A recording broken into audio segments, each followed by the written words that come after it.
สาวโทอันนั้นค่าดองชาวไทยเท่าไหร่เข้าหากันนี่ ทั้งหมดน่ะ25ล้านอ๋อจ่ายแล้วเท่าใด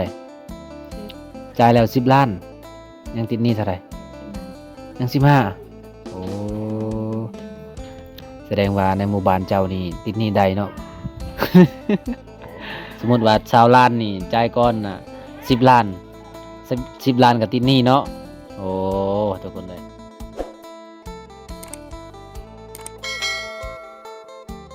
โมเอ็ดอันนี้ สบายดีสาวโท โดยสบายดี บ่สบายดี สบายดีเนาะ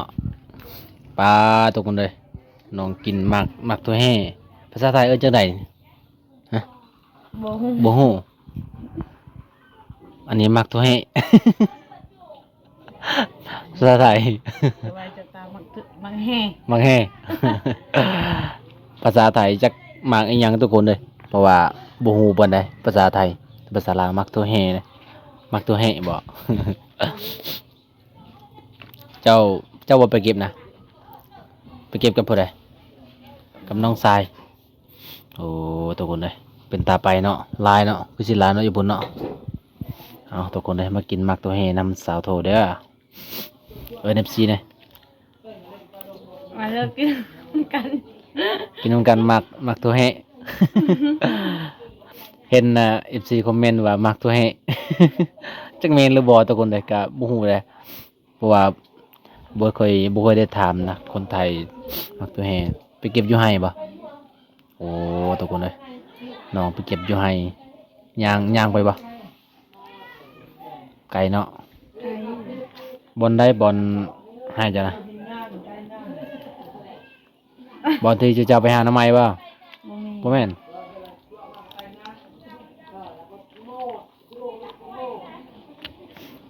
อืมแซ่บทุกคนเลยบางคนน่ะเขาต้มมาเนาะเขามักต้มมากินเมี่ยงทุกคนเลยกินเมี่ยงตำแจ่วแจ่วขิงแล้วก็ใส่กับอิหยังก็ใส่กับตะเวนเนาะ ใส่กับโบซิงไข่ทุกคนเลยภาษาบ้านเฮาคือตะเวนภาษาบ้านเฮาว่าจังไดซะโทนี่นะอันเตรโอ้อันเตรก็คือมักตัวแห่เด้อทุกคนเด้อภาษาเผ่ามองกองคืออันเตรเลยนี่มื้อวานนี่ก็จะไปเก็บบ่หลายนี่เนาะบ่ได้ขายบ่ล่ะเขาบ่ซื้อบ่ขายคือเขาสิซื้อเนาะเบิ่งตัวนี้ใหญ่เนาะตัวนี้เนาะตัวดำๆนี่ใหญ่แต่ตัวนี้น่ะบ่ใหญ่ปานใดตัวนี้น่ะตัวนี้น่ะคันดินงามเลยโอ้งามเลยแบบใหญ่กว่านี้เลยนี่ดินบ่งามปานใดเงียบมื้อนี้เนาะอันนี้คือบ่นอนสาวโสดเด้อทุกคน พอได้ขึ้นมาแล้วก็มาปลุกน้องโลดเป็นยังไงสาวไทยได้ติดต่อเจ้าหรือเปล่านะติดต่อให้แล้ว อยู่แต่ว่าเขาอยากคนทำมันแบบนี้ อ๋อสาวไทยขาเบียกเนาะก็เลยบริษัทเรายังลิ้นอยู่บนโทรศัพท์นะลิ้นเนาะยันว่าผัวเราให้เราบ่ได้ให้บ่ โทรศัพท์โคราช โทรศัพท์ผัวเราอืมประมาณจักเดือนเลยน้องแต่สาวไทยเอาผัวฮะแต่บ่เดือนหนึ่งเนาะแต่เดือนหยังลืมแล้วโอ้กินงะแล้วเนาะแม่นบ่ เดือนหนึง กินงะแล้วก็น้องก็เอาผัวเลยทุกคนเลยเพราะว่าตามประเพณีเฮาก็ต้องได้กินงะก่อนเนาะถ้าบ่กินงะก็คือแบบเฮาเสียนะเสียฮีตทางเคยนะทางกุยาเป็นทางเคยเฮาก็เสียไม่ยังคันว่าเฮาเสียนะงัวบ่งัวหรือว่าแบเนาะทุกคนเลยคันกินงะแล้วก็คือเปิดประตูเราแล้วก็สามารถเอาผัวได้คัน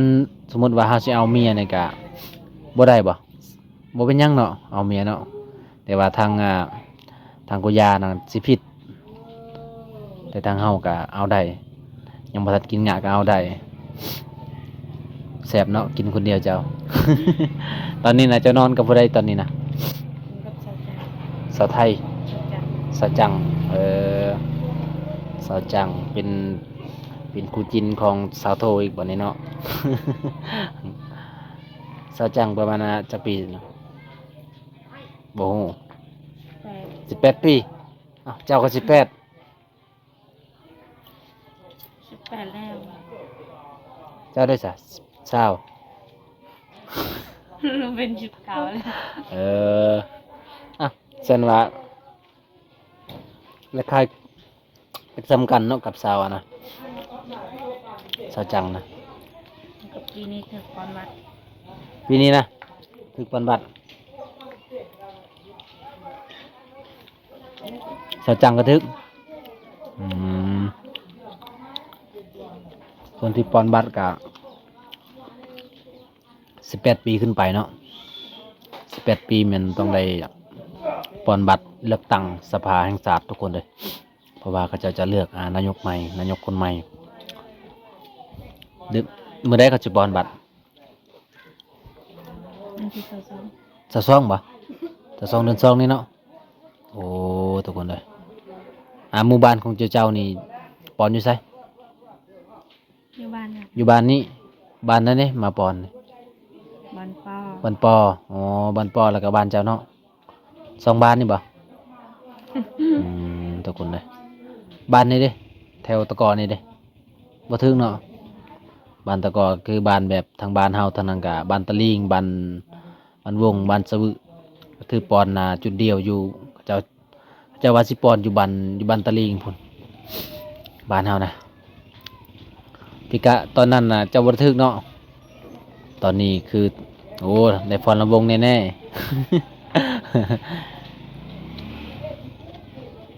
บ่เศร้าสาโทอนาคาดองเศร้าไทยเท่าไหร่ ชาวหาดกันนี่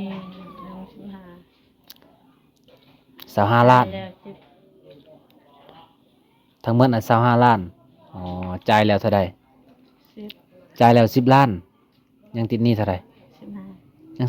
15โอ้ยังติดหนี้15 ล้านเนาะแสดงว่าในหมู่บ้านเจ้านี่ติดหนี้ใดเนาะ โอ้คักทุกคนเลยค่าดองติดหนี้ใดเด้อค่าดองหมู่ของสาวโทแม่น25 ล้านกีบเนาะแต่ว่าจ่ายก่อน10 ล้านยังติดหนี้15 ล้านทั้งงัวทั้งอิหยังก็หมดอยู่ในหันบ่เหลือต่างหากบ่ฮู้อ๋อส่วนสาวโทเด้ถ้าได้ตอนนี้นะปีใหม่แล้วนี่2026แล้วจักล้านเจ้านะ ở rồi đổi cậu một nữa Ừ. đã tạo cái này bật không được đâu cái này เจ้าน่ะสิเอาจักล้านบ่ฮู้โอ้คืออีพ่อยแม่เว้าติดหนี้ได้คือกันบ่เจ้านะฮะติดหนี้ได้คือกันบ่โอ้สมมุติว่า20 ล้านนี่จ่ายก่อนน่ะ10 ล้าน10 ล้านก็ติดหนี้เนาะโอ้ทุกคนเลย ขาดองติดหนี้ใดเด้อทุกคนเด้อคิดนี่เด้อผู้ใดสิมามักมาฮักนี่ถ้าเงินบ่พอก็สามารถติดหนี้ได้อีเมลจะเว้าหยังอีก ให้น้องเก่า ให้เจ้านึ่งข้าวโอ้พุ่นทุกคนเลยพุ่นครัวของน้องก็สิได้นึ่งข้าวนะมาแล้วบอกเขานะมาแต่เว้นนี่เนาะเอาจังไดก็เจ้าไปดังไฟเลยพุ่นไฟก็ยังบ่ทันได้ดังเนาะ กินมักตัวแหะก่อน ต่อมาสาวสายเอาพวกน่ะเจ้าก็ไปส่งเนาะม่วนอยู่บ่บ้านชาวไทยน่ะ ร้อน ม่วนเนาะมีสัญญาณอยู่บ่บ่มีสัญญาณอินเทอร์เน็ตคือขาดเลยเนาะโอ้ทุกคนเลยแต่บ้านสาวโทน่ะก็อยากคือกันเนาะบ่ยังมีปานใดทุกคนมันก็มีบางจุดบางบ่อนที่มันมีสัญญาณนะบางบ่อนก็บ่มีเลยได้อาสาวไทยไปลิ้นอยู่ไสคือว่าแชทหาเจ้า เยื่อนทางเรานี่สัญญาณ อ๋อเยือนเรานะมีเนาะพวกเราบ่ได้ให้เนาะลิ้นโทรศัพท์เนาะบ่ให้บ่สาวโทตอนสาวไทยเอาผัวกับยังบ่ทันเอาผัวนี่การแต่งตัวของสาวไทยนี่เป็นจังไดเรานุ่งทรงคือเจ้าบ่นุ่งแล้ว แล้วแล้วนุ่งหยังอีก มีซิน นุ่งสิ้นโอ้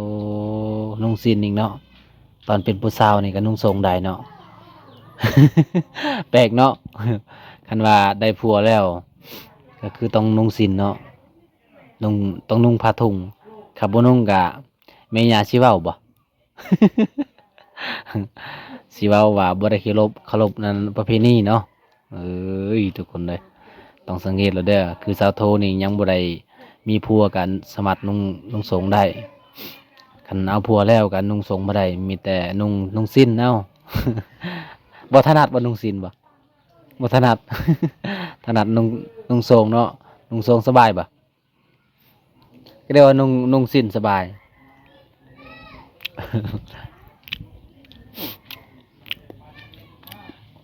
มาเด้อทุกคนมากินมักถั่วแหะเด้ออืมแซ่บนัวขนาดมักถั่วแหะแบบธรรมชาติได้บ่ได้ใส่ปุ๋ยเนาะสาธุเนาะปลูกตามธรรมชาติเลยปลูกตามอยู่ไร่อยู่นาปลาทุกคนเลยตอนนี้พอสาธุก็ตำแจ่วสิกินเมี่ยงบ่ กินเมี่ยงเนาะเมี่ยงยังอีกพอ กินกับมะขามเนาะ มะขามเนาะมะขามแต่ว่าจะตำมานะหน้อยส้มเนาะ ตำหน่อไม้ส้มกินกับมะขามทุกคนเลย บรรยากาศยำเที่ยงโอ้เหมาะกับการกินส้มกินเมี่ยงเลยสาวโทกะสิได้นึ่งข้าวโอ้หอมขนาดทุกคนเลยใส่ขิงยังบ่อยป่ะ ใส่เกลือ ใส่เกลือเนาะขิงก็ใส่อยู่บ่ ใส่ อันนี้คืออีพอสาวโทเลยทุกคนเลย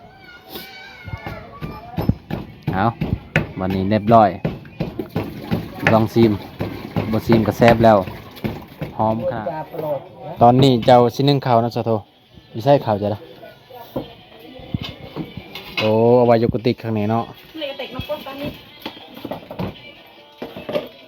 ตอนนี้น้องก็สิได้หนึ่งข่าวทุกคนเพราะว่าอีพอเพิ่นกะ ลู เป็นอะไรในเลยบ่ เมื่อกี้ตอนพออันเดียวเลย ลูกได้เหรอ เจ้าเป็นผู้หนึ่งเนาะน้องเจ้าก็เป็นผู้มาเข้า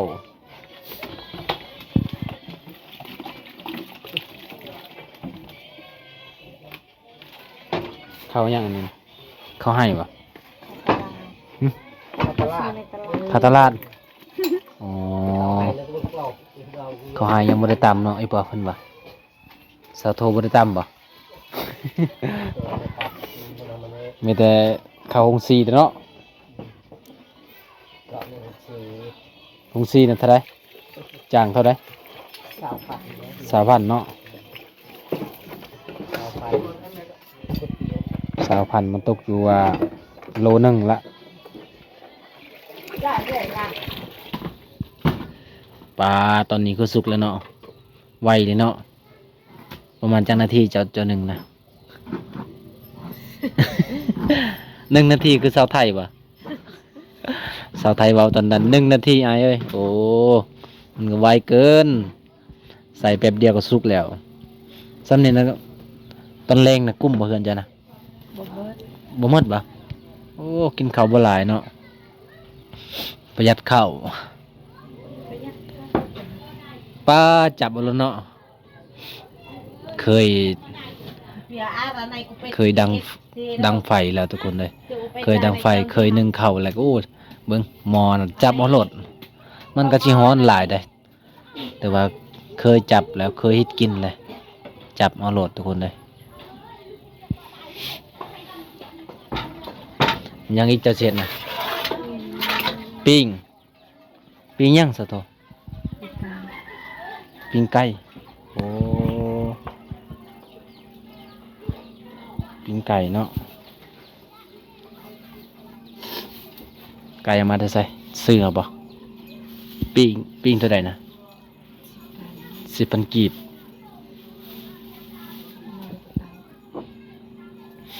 มันบ่ฮ้อนเนาะเขาปิ้งบ่สุกบ่กระอุ่นขึ้นเนาะเอาจุดแล้วเนาะทางยางนะบ่เอาไว้บ่ ยันว่าเอาไว้ใส่อาจใส่เกลือปิ้งนัวหรือว่าใส่ผักเขา คิดว่าเขาอะนะเขาอยู่ไห้อยู่นาบ่แม่นเนาะเขาตลาดเนาะติบเดียวพอดีแล้วเนาะกลุ่มจังใดเด้กินนี่เนาะกินบ่หลายเนาะเพิ่นเจ้าเนาะโอ้คันเดือนอายเนี่ยเบิดซำนี้นะบ่เหลือตอนแรงๆคนบ่หลายจักคนนี่เพิ่นเจ้า6 คนโอ้กันเจ้าเอาพัวแล้วก็แล้วเนาะยังเหลือแต่5ยังเหลือแต่เจ้าบ่ได้เอาพัวน้องเจ้าก็ยังคนหนึงเนาะน้องสาวเจ้า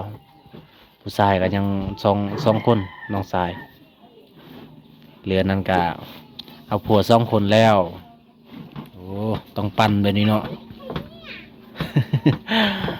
พอดีเลยทุกคนเลยปลาตอนแรงๆน้องว่าติบเดียวจบมื่นกัน1 ไม้ตอนเช้าอาจสิหลายกว่านี้เนาะ บ่ได้หลาย บ่ได้หลายซ้ำนี่วะปลาในเฮือนเจ้ากินข้าวบ่หลายเลยประหยัดข้าวเอาเป็นทีเรียบร้อยแล้วยังเหลือแต่อุ่นปิ้งไก่